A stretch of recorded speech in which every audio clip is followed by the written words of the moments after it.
What is up, my Shadowverse soldiers, and welcome back to another Shadowverse Evolve video. Alright, so I know everyone is expecting Shadowverse Worlds Beyond news and stuff like that, but if you stick around to the end of the video, I will give everybody an update on what's been going on in my life, and what's been going on and why I have not had a single piece of Shadowverse Worlds Beyond on this channel yet. But in other news, I want to go ahead and get down into business for today's video. So today's video, we're going to be talking about Dragoncraft, and what version of Dragoncraft do you think? Alright, yes, we are talking about armed dragon, so let's prepare to get armed and dangerous for this video. Alright, so armed dragon has been a trait that's been around since like set 2 or set 3, I believe. It's been very interesting to see them throw pieces of like Leave It to Dragons in different sets, but you still couldn't really build the deck because the Leave It to Dragons were all just really mid. But as of set 10, there's now a spell card that we can use to go ahead and search our Leave It to Dragon and play it, and then have easier plays when we play out these dragonic weapons that only really recover our Dragoncraft followers for 1 defense, which sometimes does help whenever you're playing, you know, Disdained Dragon. Since you want to ping your followers, might as well just ping their followers and get that health back, you know? But it never really worked out in the deck itself. So in today's video, we're going to be going over all the things Armed Dragon. Hopefully by the end of this video, you will know what to expect when your opponent plays the Armed Dragon deck. So of course, before we get into the meat and the bones of the deck, I do want to talk about the pros and cons when playing this deck. Alright, so starting off with our first pro, we have Burn. So Burn is technically like the best sort of damage in the game, I believe, since it's uninteractable. You don't have to wait for a response from your opponent. Your card just says, hey, you deal 3 damage to the enemy leader, and that's what's gonna happen. And there's also Storm in the deck too, so there's both Burn and the Storm damage too, which really helps out. Of course, that's a native thing to Dragoncraft though, is to have Storm followers. Alright, so then we have the late game. So one thing about Dragoncraft is that getting into Overflow really puts you in a good position. You don't really have to be in Overflow too much for this deck, but getting into the late game to where you can start dropping your bombs and your opponent really has to answer these big cards is just a really scary scenario for your opponent to be in sometimes. Alright, and last but not least, we have Arms. So one cool thing about the Dragonic weapon is that we're able to give the +1 defense to any one of our Dragoncraft followers. The other cool thing is that it gives the arm trait to that follower too. So if that follower doesn't have the arm trait, you're able to give them that trait. And there are some armed followers in our deck that need to check for, hey, if you have X amount of armed cards in your cemetery, then you know you can do this. So I do believe, with, you know, the correction of wording here, the arm trait stays on the card, so even when it goes into the cemetery, it still checks. In the comment section, please let me know if I am wrong about this, but I'm pretty sure the follower still keeps the arm trait. So it's pretty nice that you're able to have those cards that don't already have the arm trait in the cemetery. Alright, and next up are the cons. So these are the things you should be looking out for when playing the deck. If any of these don't coincide with, if you already played arm trait and they don't kind of coincide with it, you know, let me know down below. I love keeping conversation with you guys, especially when it comes to these deck breakdowns, because I will honestly say that I am not a huge Dragoncrafter, but from looking at the cards and seeing how the deck is played, I believe that these are some of the problems that the deck does have. Okay, so starting with our first con, we have Overflow. So we all know how Dragoncraft is played. They want to increase their maximum play points on turn 2 so they can always be ahead, or if they're going second, so they can be on curve with you. So there isn't too much ramping in this deck, which is very unfortunate because you really want to get into those plays as fast as you can, you know, get as much value as you want to through Dragonic weapons and burning through your opponent and stuff like that. So you're not really going to be ramping too much. This isn't going to be a ramp deck. However, there are ramp cards in the deck. Don't get that wrong. There are ramp cards. It's just getting into Overflow is just probably going to be a little bit harder if you don't see any of your ramp cards, which you only are going to have the 3 of Dragon Oracle. Alright, and the next con is the hand size. So, of course, it's one thing to be negging as soon as turn 2 when you do a Dragon Oracle. No, we neg as soon as turn 1 to go ahead and spawn out a Dragonic weapon if we need to. Very scary scenarios that you're going to be negging on turn 1 and turn 2. Of course, you're only going to be negging once since you do draw for a turn and whatnot. But just having such a small hand size is definitely going to be a con. It doesn't give you too many options, but you are giving up hand size to get some maximum play points. If you do get those cards, that is. But we do kind of neg 1, and we're not going to really +1 at any point in time in the deck. And speaking of +1, you're not going to be drawing too much. I guess you could say hand size and draw is kind of like the same thing, but it's different when you don't have a hand size by negging 1, but you are able to like draw more cards. So when you play a card down, you're just negging 1. You're going to be playing the card on field, your card is going to make either another card or it's going to be interacting with your opponent in a way. So not having the draw is very nice because you're going to be getting some value out of that, but if you're going to be interested in drawing cards, this is definitely not the deck to look into. Alrighty, and last but not least, we have expensive plays for our last con. So one of the scary things is if you draw your opening hand and you just see boss monster, like cards that you won't be able to use till like turn 4+, and you don't get any ramp. So of course you're going to want to hard mull for some ramp or at least some early game of some sort that'll really help you keep alive or, you know, help you keep tempo. But unfortunately, there are a lot of expensive plays in this deck. So like turn 3 onwards and you don't have anything, then, you know, it might be a scoopable game. Alright, so let's talk about our OG legendary Leviathan Dragon. Alright, so Leviathan Dragon came out in set 3, so it's a 6-cost 5/5. You can evolve him for 1, and his cool evolve is you're able to evolve this follower into any evolve follower that has Leviathan Dragon in its name. Inconveniently, the evolve target here that we're probably most likely going to go for in this deck is the Leviathan Dragon that has the Assail, but on evolve you summon a Dragonic Weapon token, you recover 2 play points, which does help in certain scenarios. And of course the Dragonic Weapon, since you already saw earlier, but it's going to be able to engage itself to give another Dragoncraft follower +1 defense, and then the arm trait. So 2 cool things about the evolved Leviathan Dragon here is that it has a sail, so you can swing into those reserved followers that your enemy is going to keep up, especially a ward. They will definitely keep a ward up, so they're able to swing with a giant follower the next turn and have some defense. So I think this is a good answer rocking with this Leviathan Dragon. And also the fact that it recovers 2 play points on evolve too, so you can go ahead and get those 2 play points back, and you can use whatever spell that you need or whatever interaction that you need to go ahead and clear the rest of your opponent's board or generate some value for your own. Alright, so of course we have the lost but not forgotten Leviathan Dragon form. So of course, through different sets, they kept releasing different Leviathan Dragons. If you want to be different, I encourage you to try these out for different matchups, see which one really works, because I believe in Shadowverse Evolved English Edition, we have a very different meta than that's going on from JP. Of course, there's going to be similarities, of course, like Earthright Rune doing what it does in Vampires and Black and White Merchant, whatever you want to call these different decks. Of course, they're going to be the top dogs because they really do work, but I do believe you can splash in your own little flavor when building your own deck. Alright, so let's talk about the card that really makes the deck work a whole bunch. So let's talk about Dual Rage. Alright, so Dual Rage is the 6-cost spell card that came out in Sen 10 that really makes the deck come together, or honestly just really function and work. So for 6, you can search your deck for an armed follower, reveal it and add it to your hand, then shuffle, and then you may summon an armed follower from your hand. While also on the activate ability, so you can banish this card from your cemetery, you can select the Leviathan Dragon and 2 cards named Dragonic Weapon on your field, destroy them, then you may summon an advanced follower with dual form in its name from your Evolve deck. Alright, so of course I want to talk about this activate ability, but I do want to talk about it a little bit later on. So the OG ability of Dual Rage, just being able to search for an armed follower, Leviathan Dragon of course, to being able to play it and then evolving it is very nice, and especially with this card being in Cemetery after it's played, you can go ahead and do this activate ability. And of course, there are some situations where you're going to have Leviathan Dragon and Dual Rage in your hand at the same time, but in the deck build that I have and in the ones that I've previously seen, there are some cards that we can use to go ahead and, just deal some damage to a follower and then draw and discard a card. You probably already know what card I'm thinking about when I say an ability like that, of course. But yeah, being able to use Dual Rage to go ahead and get a dual form from your Evolve deck will really help, because those advanced followers are played through effects like these instead of the normal Evolve cost. Alright, so let's talk about the advanced dragons that we're able to play. Alright, so these are the new advanced cards we got from set 10. They are very nice for the armed dragon, but Dual Rage is the only way you were able to play these cards. So on Leviathan Dragon, normally it says you can choose an evolved follower with a Leviathan in its name. These are not evolved followers, they are advanced followers. So the only way you are going to be playing cards like these are through Dual Rage. Alright, so looking at the first Leviathan Dragon, so we have dual form Y. So it's a 6-cost 6/6. And while there are at least 5 armed cards in your cemetery, this follower has Storm, and you can also activate for 1 play point to bury a Dragonic Weapon and deal 2 damage to each enemy following the field, and you give this follower +2/+2.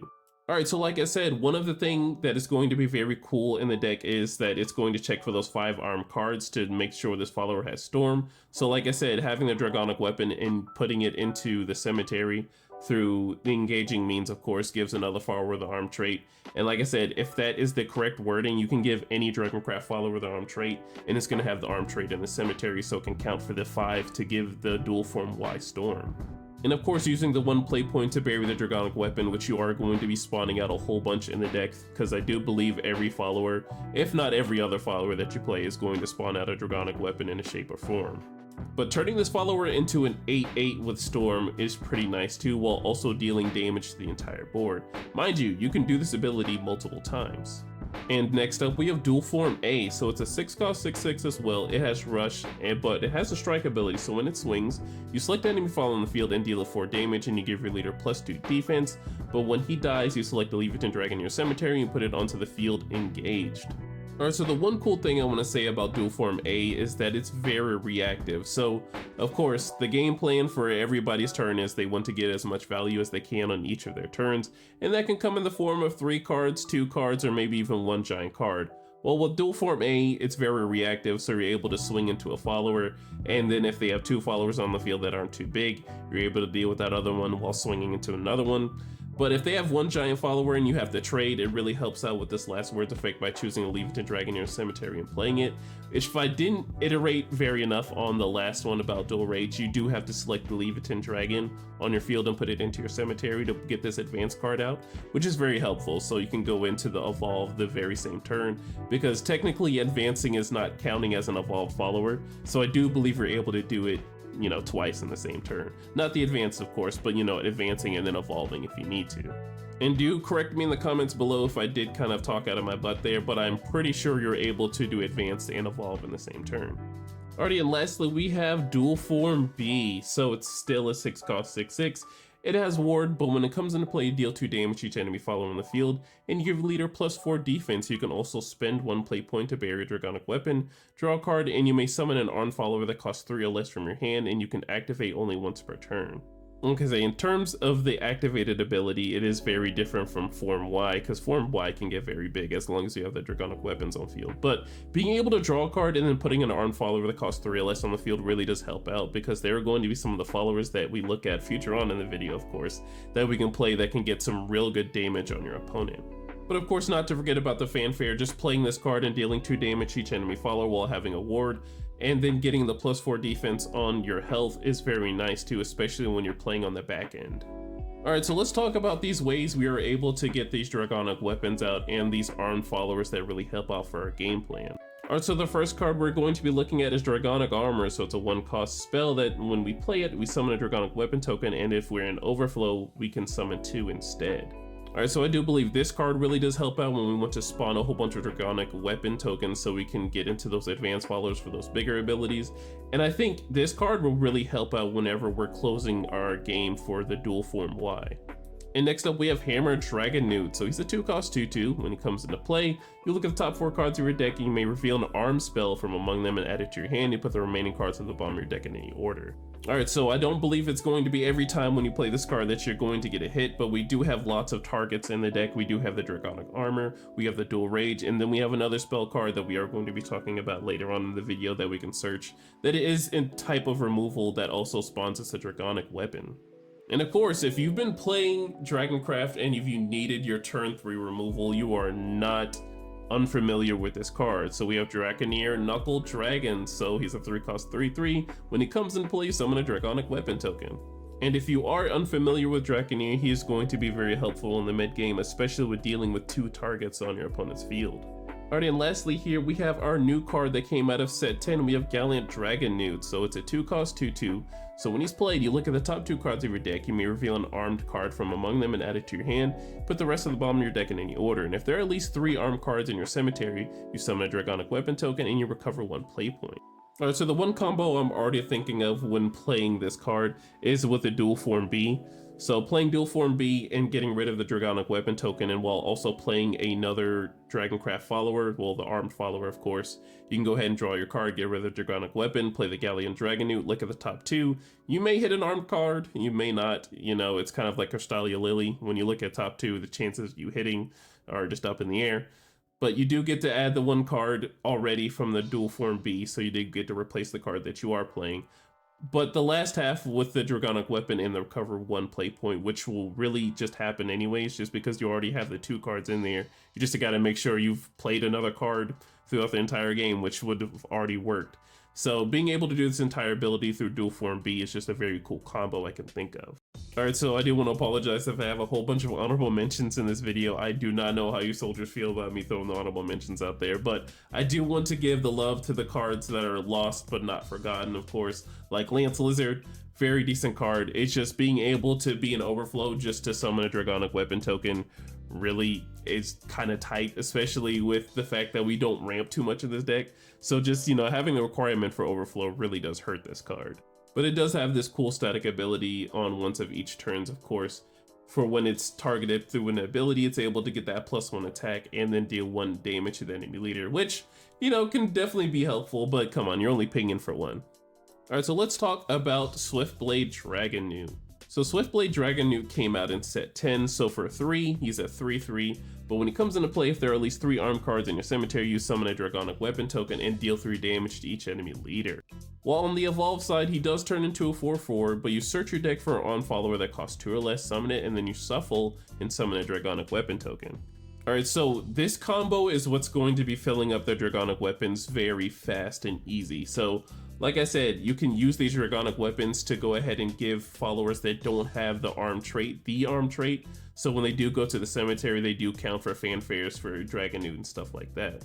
But I do believe that this is the card that generates a whole bunch of value for your deck. So not only do you get to deal 3 damage to the enemy leader, you do get the Dragonic Weapon token, which you do need for your deck to really function. When you do evolve this follower, you can get another follower from your deck that can either help you search or do anything that you need to. It just needs to be a 2-cost armed follower that you're able to play. Summon it, it gets its fanfare effects, and then you summon another Dragonic Weapon token too, which with the follower that you're probably playing that's a 2-cost, you'll probably be getting another Dragonic Weapon token from that one too.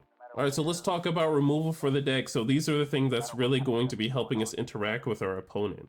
Alright, so the first card we're looking at is Armor Burst. So it's a 1-cost spell card. You select an armed follower on your field and an enemy follower on the field. You put the first follower into its owner's EX area and then deal 3 damage to the second. And then you summon a Dragonic Weapon token.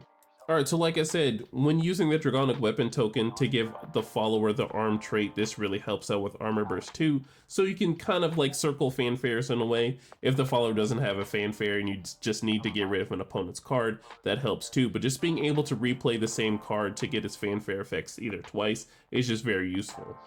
And then next up we have Dragonic Smash, so it's a 2-cost quick spell. You select enemy follower on the field and deal it 3 damage, and then you summon a Dragonic Weapon token. So a good way to deal with your opponent's cards on their turn, and then also getting a Dragonic Weapon on their turn is just very helpful. And then next up we have Force of the Dragonewt, so it's a 2-cost quick spell. We've probably seen this card in the past before, but we do select the enemy follower on the field and deal it 3 damage, and then we draw a card and discard a card.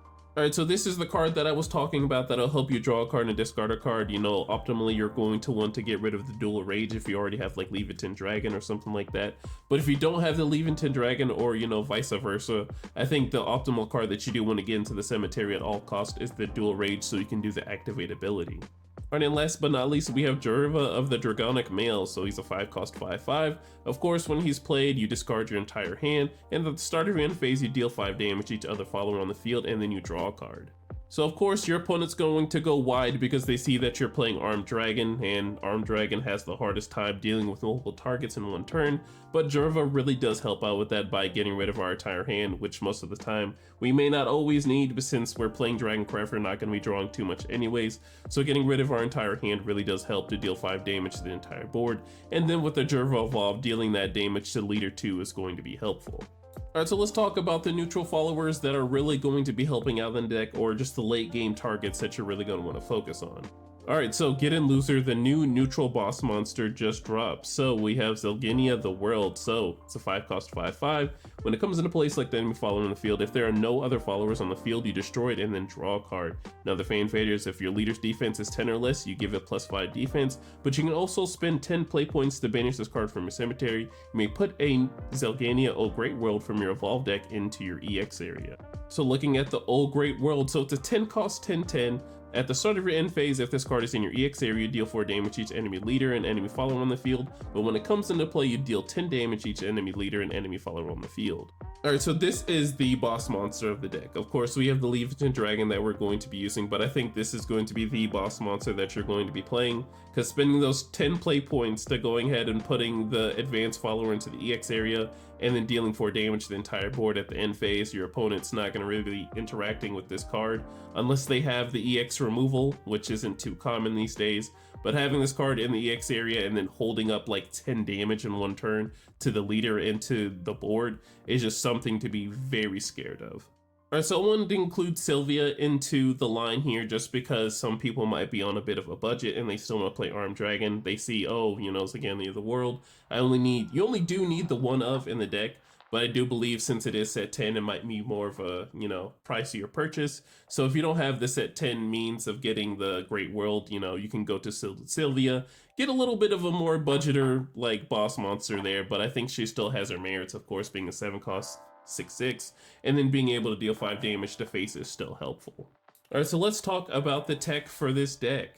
And soldiers, before I get into the reasoning of all these tech cards, I want to do say that Dragoncraft is very kind of hard to tech into because you don't really draw into too many cards.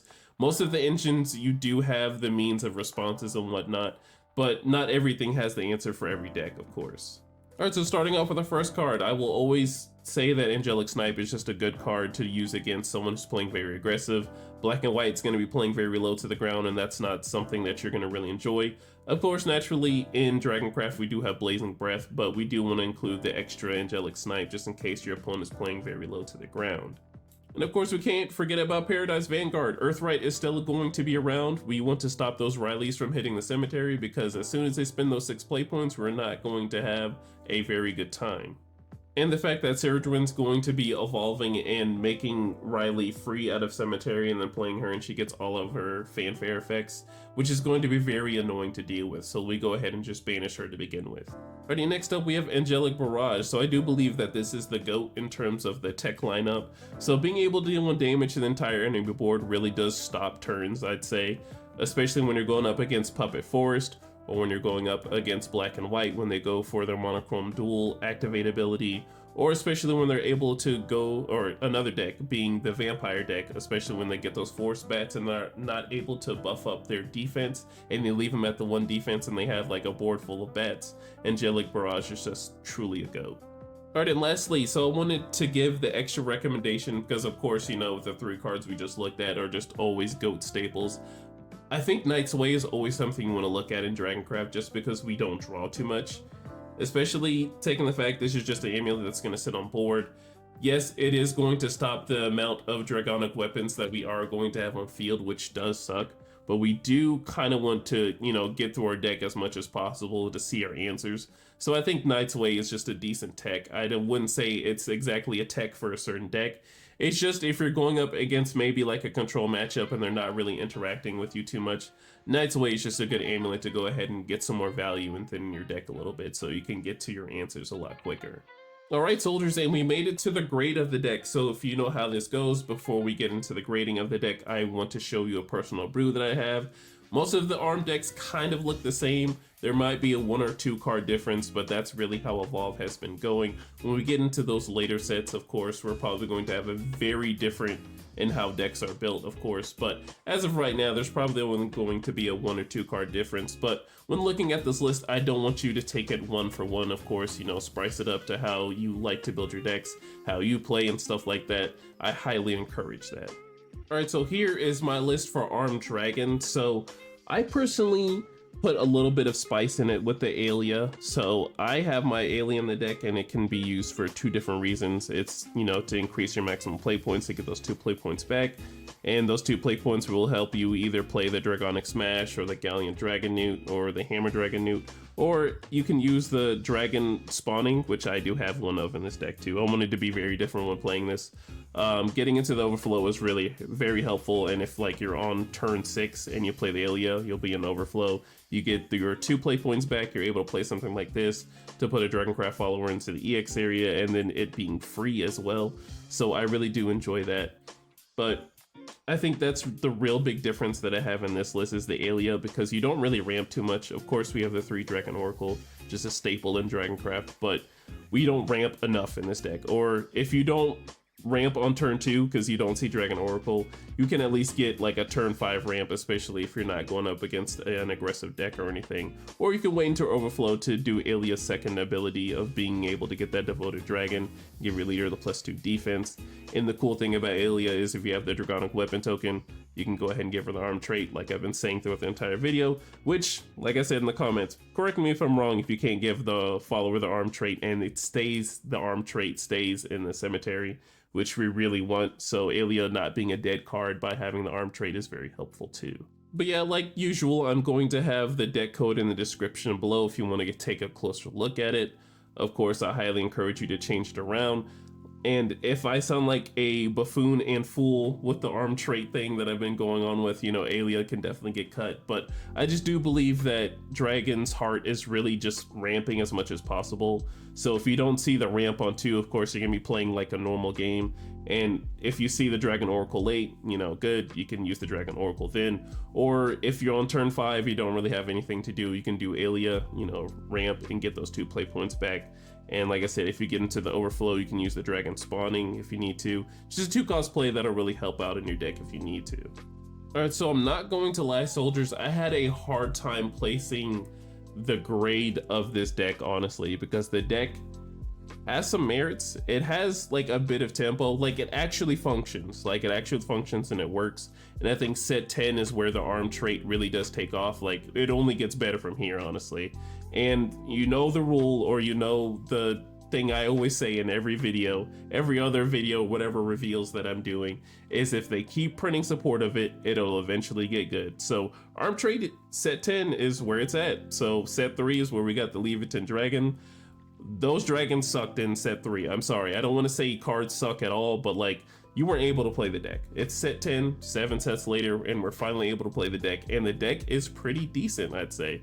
So I do want to give this deck a straight up B+. I think it's pretty solid. It has some good options for it. I do think the downside of not being able to play like Dragoncraft naturally by, you know, using your points to overflow or using your play points to get into greater play points, that's not going to be every game with Armed Dragon. And I really do believe that is Dragoncraft's true identity. And alright, soldiers, that is it for the Armed Dragon breakdown here. So let's go ahead and get into these updates. Alright, so Shadowverse Worlds Beyond, yes, so it is finally out.